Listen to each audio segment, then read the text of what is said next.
Deep within the emerald embrace of the Mesoamerican rainforests, where the humidity clings to the skin and the jaguars roam in silence, one of the most sophisticated civilizations in human history rose to its zenith. This was the Maya Classic period, 250 to 900 AD, an era where the forest floor gave way to soaring stone skyscrapers, and the stars were mapped with a precision that would rival modern astronomers. This is the story of their rise, a journey of human ingenuity, spiritual obsession, and the mastery of a hostile landscape. The architecture of the gods. To look upon a Maya city like Tikal, Copan, or Palenque at its height was to witness a spectacle of color and light. Unlike the gray, weathered ruins we see today, these cities were vibrant, living organisms. The Maya were master architects who transformed the raw limestone of the earth into monumental art. Great plazas were paved in smooth white plaster, and massive step pyramids rose hundreds of feet into the air, painted in brilliant shades of cinnabar red and ochre.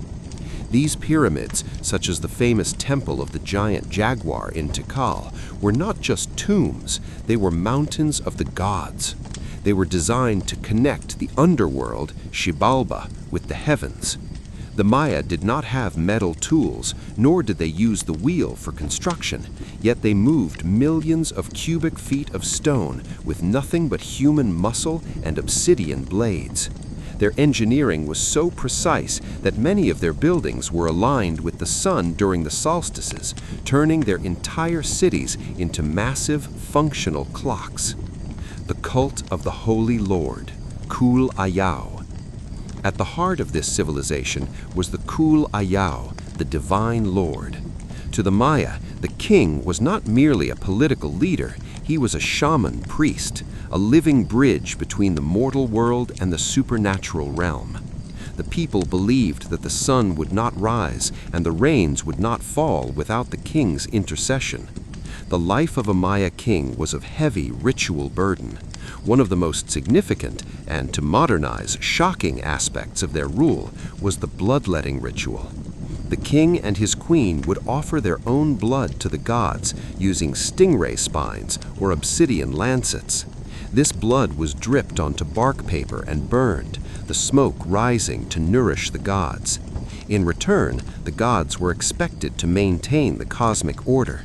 This social contract was the glue that held Maya society together. The people provided labor and food, and the king provided divine protection.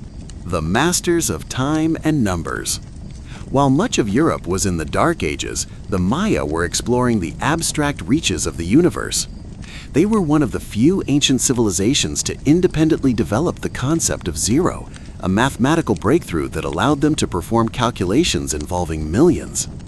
Their number system was vigesimal, based on 20, and they used a simple system of dots and bars that allowed even the common merchant to keep complex records. Their obsession with time led to the creation of the most accurate calendar in the ancient world. They used 3 interlocking cycles: the Zolkin, sacred 260-day calendar, the Hab, 365-day solar calendar, and the long count, which tracked time over thousands of years. They calculated the synodic period of Venus with an error of only a few seconds per century. To the Maya, time was not linear, it was cyclical. History repeated itself, and by understanding the past, they believed they could predict and perhaps influence the future. The jungle's bread, agriculture and innovation.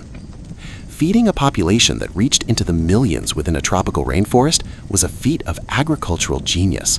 The Maya were not just slash-and-burn farmers, they were hydraulic engineers. They carved terraces into hillsides to prevent erosion and dug massive canal systems to drain swamps, creating raised fields, chinampas, that were incredibly fertile. Their trinity of crops consisted of maize, corn, beans, and squash. Maize was so central to their lives that their creation myths stated humans were literally fashioned out of corn dough. Beyond survival, they cultivated luxury. They were the first to process the seeds of the cacao tree into a frothy, bitter chocolate drink, often spiced with chili and vanilla. Cacao beans were so valuable they were used as currency, a pumpkin might cost 4 beans, while a slave could cost 100. A society of art and literacy. The Maya were the only civilization in the Americas to develop a fully functional phonetic writing system. Their glyphs were beautiful, intricate artworks, often carved into stone stelae or painted on ceramic vases. For decades, these symbols were a mystery to modern scholars, but we now know they tell the gritty, real-life stories of dynastic wars, royal marriages, and political betrayals. Life for the common Maya was a blend of hard work and community. While the elites lived in stone palaces and wore headdresses weaved of iridescent quetzal feathers and jade jewelry, the commoners lived in thatched roof huts. They were master weavers and potters, creating textiles and ceramics that are still celebrated for their complexity. They gathered in the great plazas for the ball game, pits, a high-stakes sport played with a heavy rubber ball where players used their hips to keep the ball in flight. It was a game of skill, but also a cosmic reenactment of the struggle between light and darkness. The seeds of the storm. As the 8th century dawned, the Maya Golden Age seemed unbreakable. The cities were larger than ever, the monuments more grandiose, and the kings more powerful. However, the very success of the Maya was becoming their greatest threat. The population had exploded, putting immense pressure on the land. To paint their cities white, they needed lime plaster. To make lime plaster, they needed to burn limestone at intense heat. This required cutting down millions of trees for fuel. As the forests disappeared, the local climate began to change. The soil began to wash away. The kings, desperate to prove their divinity, demanded even more labor for even larger temples, while the clouds began to hold back the rain. The Golden Age was a masterpiece of human achievement, but it was balanced on a knife edge. The Maya had built a paradise in the jungle, but they were about to learn that when you push nature too far, nature pushes back. By the year 750 AD, the Maya civilization was at the pinnacle of its splendor. The city of Tikal boasted a population of nearly 100,000 people. Stone monuments were being erected at a record pace, and the divine kings were jade and feathers that shimmered under the tropical sun. But beneath this veneer of eternal power, the foundations of the Maya world were cracking. What followed was not a sudden explosion, but an agonizing, century-long unraveling, a perfect storm that would silence the great cities of the South forever.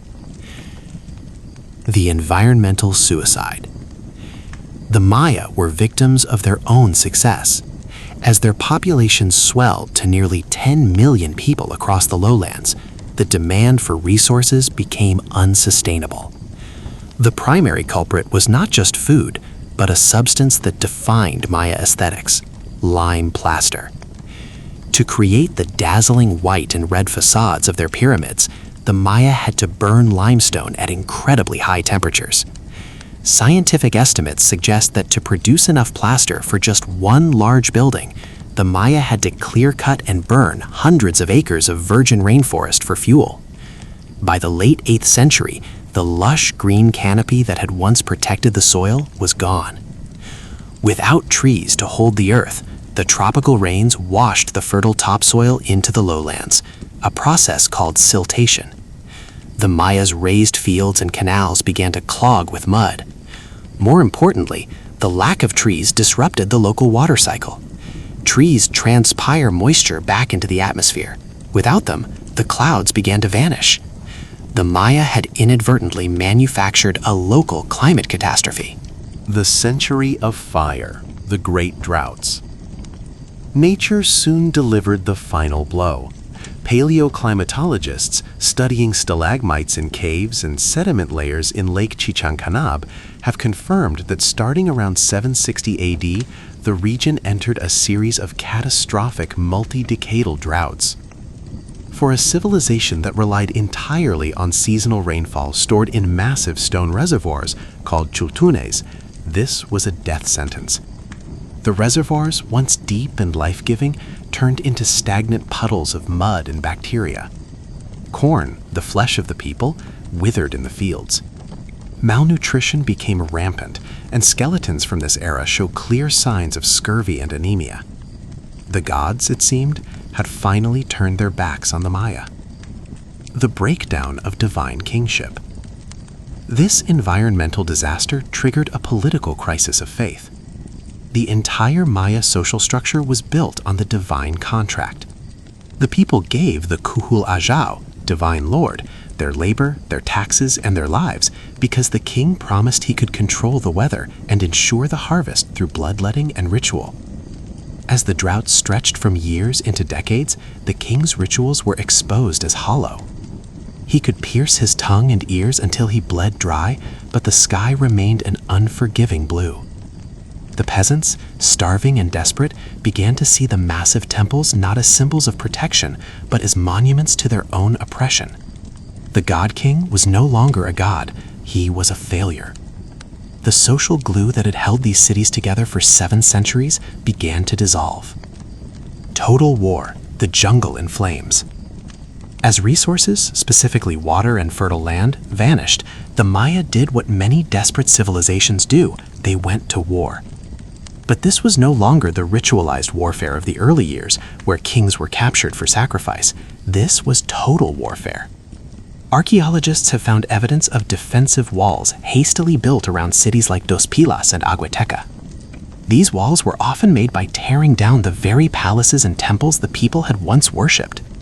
The art of this period changed. Instead of depicting peaceful astronomical observations, the stone carvings began to show bound captives, scenes of torture, and gruesome executions. Trade routes collapsed. The prestige economy, where kings traded jade and cacao to maintain their status, was shattered. Peasants fled the carnage, abandoning the outskirts of the cities and moving toward the northern coast, hoping for a better life. The domino effect, abandonment. The collapse was not a single event like the fall of Rome, it was a domino effect. It began in the Petén region of modern-day Guatemala and spread outward. Palenque was one of the first to fall, silenced by 800 AD. Copan saw its royal dynasty end shortly after, as the common people literally walked away from the city center. Tikal, the greatest of them all, held out longer, but by 869 AD, the last date was carved into a monument. The process was haunting. One by one, the great cities stopped building. The scribes stopped writing. The craftsmen stopped carving. The jungle, which had been pushed back for 1,000 years, began its slow, inevitable crawl back over the plazas. Roots cracked the limestone stairs, vines strangled the statues of kings, and the jaguars returned to hunt in the hallways of abandoned palaces. Where did they go? A common myth is that the Maya disappeared. They did not. The civilization of the classic period collapsed, but the people survived. The survivors of the southern lowlands migrated in 2 main directions. Many fled north to the Yucatan Peninsula, where the water table was more accessible through deep natural sinkholes called cenotes. There, they helped fuel the rise of a new empire centered around cities like Chichen Itza and later Mayapan. These northern cities were different. They were more militaristic, more focused on trade, and less obsessed with the cult of the individual god king. Others moved to the highlands or lived in small scattered villages, returning to a simpler way of life. They left behind the burden of building pyramids and feeding a royal court, choosing survival over splendor. The legacy of the collapse. The collapse of the Maya is perhaps the greatest cautionary tale in human history. It proves that even the most technologically advanced and spiritually rich society is not immune to the laws of nature. The Maya did not fail because they were primitive. They failed because they overreached. They outpaced their environment, and when the climate shifted, their rigid political system was too brittle to adapt. Today, the ruins of the southern lowlands stand as history for sleep, silent witnesses to a time when humans dared to build heaven in a jungle. But the story isn't over. In the final part, we will look at the persistence of the Maya, their survival through the Spanish conquest, and their vibrant presence in the world today. The great collapse of the 9th century was not the end of the Maya, it was a transformation. While the towering pyramids of the southern jungles were being swallowed by vines, the spirit of the Maya was moving northward. The third act of this epic is a story of adaptation, the trauma of colonization, and a survival so profound that it continues into the present day. The Northern Renaissance, Chichen Itza and Mayapan. As the southern cities fell silent, the northern Yucatan Peninsula witnessed a magnificent rebirth. This was the post-classic period. The Maya survivors had learned a hard lesson from the collapse. The era of the all-powerful divine god king was over. The new cities, most notably Chichen Itza, were different. They were more cosmopolitan, influenced by cultures from central Mexico like the Toltecs. The architecture shifted from narrow, steep temples to broad, airy halls with columns. Governance became more corporate, led by councils of nobles rather than a single absolute monarch. Chichen Itza became a global hub of its time. Its people controlled the salt trade and the maritime routes around the peninsula. They built the El Castillo Pyramid, a masterpiece of mathematical precision, where during the equinox, the shadow of a serpent appears to crawl down the stairs. But even Chichen Itza eventually declined, giving way to Mayapan, a walled city that became the last great capital of Maya culture before the world changed forever. 1511. The Strangers from the Sea. The Maya world remained vibrant and populated when in 1511, a Spanish shipwreck brought the first Europeans to their shores. Unlike the Aztec or Inca empires, which fell relatively quickly because they were centralized under one leader, the Maya were a collection of independent chiefdoms. This made them incredibly difficult to conquer. When the Spanish conquistador Francisco de Montejo arrived to claim the Yucatan, he expected a quick victory. Instead, he found a people who had mastered guerrilla warfare in the scrub forests. It took the Spanish nearly 170 years to fully bring the Maya region under their control. The last independent Maya city, Nojpequén, did not fall until 1697. The Spiritual War and the Burning of the Books. The conquest was not just a battle for land, it was a battle for the soul. In 1562, a Franciscan friar named Diego de Landa committed one of the greatest cultural crimes in history. In the town of Mani, he gathered every Maya codex, folding books made of bark paper he could find, and set them ablaze. He believed these books, which contained centuries of Maya history, medicine, and astronomy, were works of the devil. Hundreds, perhaps thousands of years of accumulated knowledge turned to ash in a single afternoon. Only 4 Maya books survived this purge, and they are currently held in museums in Europe. But Diego Landa's attempt to erase Maya culture failed. The Maya simply took their traditions underground, blending their ancient gods with Catholic saints, a practice known as syncretism that survives today. The Caste War, a fight for freedom. Under Spanish colonial rule, the Maya were treated as second-class citizens, forced into labor on massive henequen fiber plantations. But the Maya spirit of rebellion never died. In 1847, they launched the Caste War of Yucatan, one of the most successful indigenous uprisings in the Americas.